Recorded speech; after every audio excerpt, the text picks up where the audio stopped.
بسم اللہ الرحمن الرحیم۔ آپ کی خدمت میں کووڈ-19 اور ایجوکیشن اس عنوان پر چند باتیں رکھنی ہیں۔ کووڈ-19 کی وجہ سے تعلیمی میدان بہت زیادہ ڈسٹرب ہوا ہے۔ حکومت کی جانب سے ابھی اسکولوں کو کھولنے کی اجازت نہیں ہے۔ یہ اور بات ہے کہ جو پینڈنگ ایگزامینیشن تھے ان ایگزامینیشنز کو کامیابی کے ساتھ منعقد کیا گیا ہے، لیکن اسکول کب کھلیں گے ابھی یہ کہنا مشکل ہے، اس لیے کہ حکومت کے نزدیک جان پیاری ہے نہ کہ تعلیم، اور یہ بات صحیح ہے۔ ان حالات میں ہمیں کیا منصوبہ بنانا چاہیے، کس طرح تعلیم کو جاری رکھنا چاہیے، ایک اہم سوال ہے۔ ناظرین، ایک بہت مشہور فلاسفر ہے، ایک بہت بڑا رائٹر ہے، ایجوکیشنسٹ بھی ہے، اس کا نام ایلوین ٹافلر۔ ایلوین ٹافلر نے آج سے 10 سال پہلے یہ کہا تھا کہ آنے والے زمانے میں تعلیم کا سینیریو، تعلیم کا منظرنامہ، تعلیم کا سسٹم بدل جائے گا، یعنی کلاس روم نہیں رہیں گے، بیل نہیں بجے گی، کلاس میں بورڈ نہیں رہیں گے، ٹیچر نہیں آئیں گے، کیمپس نہیں ہوگا، تو پھر کیا ہوگا؟ پھر جو ہوگا وہ آج ہم دیکھ رہے ہیں، یعنی ورچوئل تعلیمی نظام، جسے ہم عام زبان میں آن لائن ایجوکیشن سسٹم کہتے ہیں۔ ہر جگہ آن لائن کا چرچا ہے۔ آن لائن کے جہاں فائدے ہیں وہیں نقصانات بھی ہیں۔ آن لائن ایجوکیشن اعتدال کے ساتھ اڈاپٹ کی جانی چاہیے، اور یہ تمام عمر کے بچوں کے لیے آن لائن ایجوکیشن سوٹیبل نہیں ہے۔ آئیے ہم الٹرنیٹیوز آپ کے سامنے رکھتے ہیں۔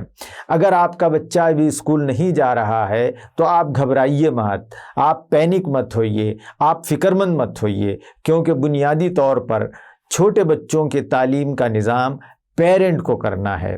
آپ جانتے ہیں کہ پچھلے دور میں اپ ٹو ایج 6 بچے اسکول نہیں جایا کرتے تھے۔ پری اسکول کا سسٹم یہ نیا سسٹم ہے، یہ نئے دور کی دین ہے۔ اگر بچہ 6 سال تک اسکول نہیں جا رہا ہے تو کوئی آپ کو پینک اور گھبرانے کی ضرورت نہیں ہے۔ آپ گھر میں بچے کی تعلیم، تربیت، اس کی اپ برنگنگ، پرورش کا انتظام کریں۔ اس کے لیے بے شمار یوٹیوب پر آپ کو لیکچرز ملیں گے، سسٹم ملیں گے کہ بچوں کی کس طرح تربیت آپ 5 سال تک کریں اور بچوں کو کیا کیا 5 سال تک پڑھائیں۔ بعض پیرنٹ آن لائن کے پیچھے دوڑ رہے ہیں۔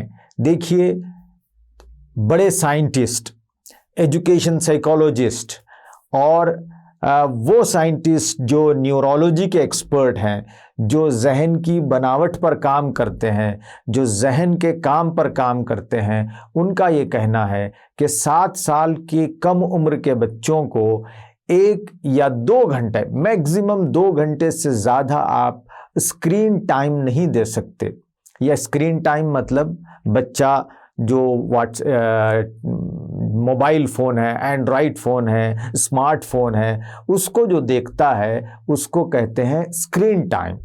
تو اس طرح بچہ اگر ایک دن میں 2 گھنٹے سے زیادہ اسکرین ٹائم لیتا ہے، اسکرین پر اپنا وقت صرف کرتا ہے، موبائل دیکھنے پر اپنا وقت صرف کرتا ہے، تو اس کے اندر نیگیٹیو ٹریٹس یا نیگیٹیو کوالٹیز پیدا ہوتے ہیں۔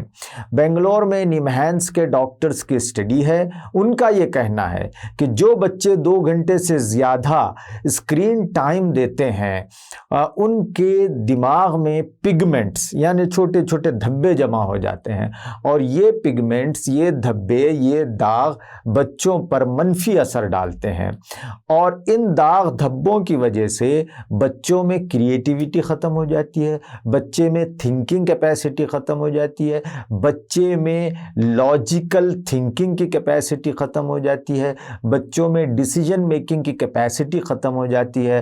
تو یہ ایسے سافٹ اسکلز ہیں، یہ ایسے خصوصیات ہیں کسی پرسنالٹی کے جو آگے چل کر بہت ہی کام دیتی ہیں۔ جب چھوٹا بچہ اس طرح اسکرین پر دیکھتا ہے اور وہ عادی ہو جاتا ہے ریڈی میڈ چیزوں کے، تو اس کے اندر وہ ذہنی کمزوری پیدا ہوتی ہے۔ تو آپ یاد رکھیں کہ چھوٹے بچوں کو اسکرین ٹائم کم سے کم دیں۔